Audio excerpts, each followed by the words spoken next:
All right, well, welcome back. We're going to move on to Megan's More Than a Minute. So she's going to talk a little bit about online learning and how to balance, work and also helping your students still achieve their academic goals. So, Megan, take it away. Yeah, cool. Thank you, Alex. So again, as we had talked about earlier in the beginning, it's really tough trying to do this transition now to um, being your child's at-home teacher, especially when we had just, you know, it's hard to kind of get everything figured out and situated. And, teachers have been doing so much from their own homes right now as well, but there's only so far that I can go through Zoom meetings and the homework and stuff that they're providing. Um, but going and doing the educating and the teaching yourself at home while still balancing your own work is really difficult. So we do have this pretty helpful sheet that I had come up with. That way, you can, we'll post this one on our website as well. But it just gives you a pretty easy to read, simple outline for the importance of balancing work and your child's online learning.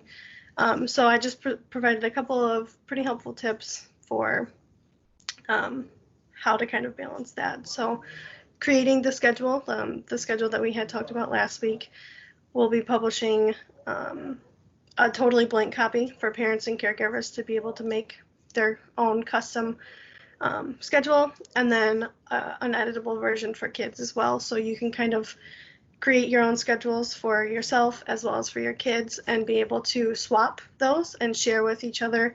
That way, you have an idea of what your kids' day will be structured like, and then your kids have an idea of what your day is going to look like.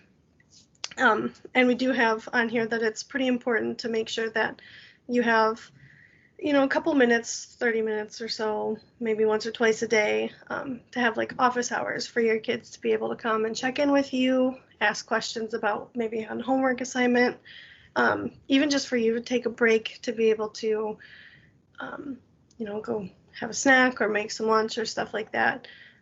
Because when you get so involved in your work and your kids' work, it's tough to make sure that you're keeping that separation between the day. And then, sometimes maybe 30 minutes is enough, or maybe your kids have questions during a time when you're pretty busy. So another great way to be able to allow your kids to ask questions is to come up with, it's like an ask me later kind of form. So finding an old notebook or a piece of paper or something like that, and posting it on the door or right outside of the space that you're working in. That way your kids can write down questions or things that they might want to talk about later, and you can review those as a family, maybe during dinner time or when you're all done with work and school, to be able to just discuss those later on, and making sure that none of their questions are going without answer, and that they're able to still have conversation throughout the day with you, even though sometimes it can be a little bit inconvenient during a really busy part of your day. And again, that would be a great way to kind of incorporate those questions and those things that they might want to talk about into like family time. So making sure that after a long day of school and work, that you're still able to have some time for yourself and for your kids to be able to sit down, watch a movie, watch a TV show, go play outside, have a dance party, anything like that. Making sure that you're having that family time ready for them and available at the end of the day too, to kind of wind down, and just make sure that you're not pushing that in the back corner or anything. And then having designated working spaces for yourself as well as for your kids. So if you have more than one child, maybe putting them in the kitchen or at the kitchen table and allowing them to kind of work together through their schoolwork, and then having a separate room, maybe somewhere with a door that can be closed, so a spare bedroom, office, something like that.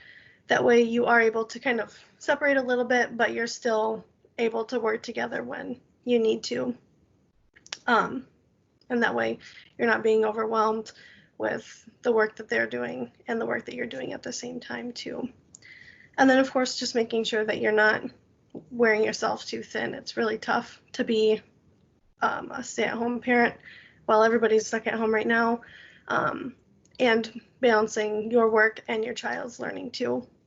So making sure that everybody is in the same boat. We all kind of understand what's going on. So it's just really important for you to make sure that you're not overwhelming yourself or your children for that matter, to making sure that everything is pretty easy laid out and that you're not kind of drowning in the work that you have and that your kids are doing too. And then the other thing we wanted to talk about, which of course is pretty helpful for being able to do a fun activity or something like that while we're all kind of stuck at home, and now with the new mask requirements for going out to stores and things like that, we do have this pretty cool website from the CDC, which comes with all of the information on how to make it. So it's going to be finding an old t-shirt that you have laying around the house, and creating this no-sew face mask for yourself or for your kids to wear. It's a super simple activity, so it would be pretty easy for kids to be able to take the time to make themselves. You can allow them to, for the older ones who are able to use scissors and stuff like that. All you do is take the t-shirt and cut it following the tutorial. And then of course there's also plenty of videos too if you wanted to watch somebody else kind of give that a try. And then being able to just have that activity for you to do with your kids while you're home gives them a little bit of a break from everything that they're doing with school, gives you a break from work, and then is still keeping you all safe. And then for anybody who wants to share the masks that they made, you can always post things like that, tag us on Facebook, or even using the hashtag #SmallTalkCares, because we would really like to see what all you're able to come up with.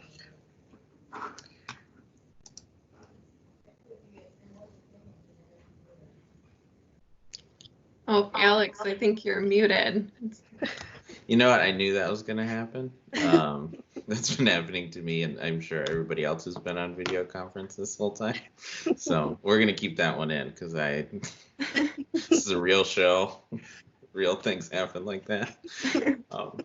So I don't know if I'll be able to recreate the greatness of what I just said, but I was just saying that, Megan, I think I'm glad that you highlighted a lot of, trying to work through the balance of, finding balance in our normal lives is already difficult enough. And then with these new challenges that, the pandemic has caused for us, I think finding that balance is it's a unique challenge that we have now. I think, it's hard to, for us, we're all working from home at Small Talk, and, our home is our workspace now. And, I think especially for us, when we're in person and meeting with people on a regular basis, it's really hard to just make that kind of transition. And then to know, like, when your day's over, you're leaving work, but you're still in the same place where you're at. And I think, for kids too, it's the same thing with school. They're doing school at the place where they are used to, playing and sleeping, and, finding the differentiation for that and finding that balance, I think, is really tricky. But I think what you provided is some really great sort of practical things that can help,